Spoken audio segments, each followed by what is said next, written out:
Sarong pambihirang urigman ang namundag sa barangay Paleo, Tanhay City sa Negros Oriental. Hulitaan lalawgon kaini, igwada ang formang pwedeng ikumparar sa sarong tao.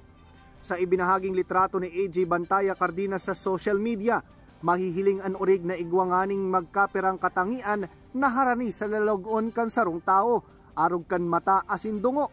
Segun sa istorya ni Cardenas, bako ini an enot na pagkakataon na nag-aki kan kakaibang urig an sa indang ataman na urig.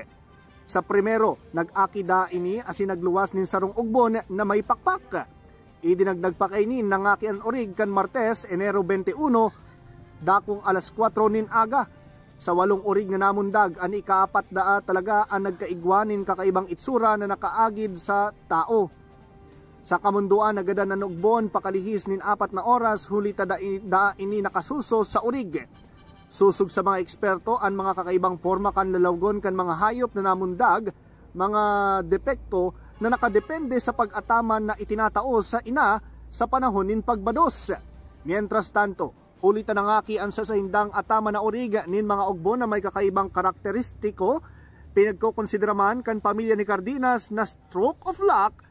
Hulita nakakabakal sindanin bagong cellphone asin baka. Para sa Rinconada News FM, ini si Juan Carlos Aguirre, nagbabalita ng tapat, naglilingkod ng sapat.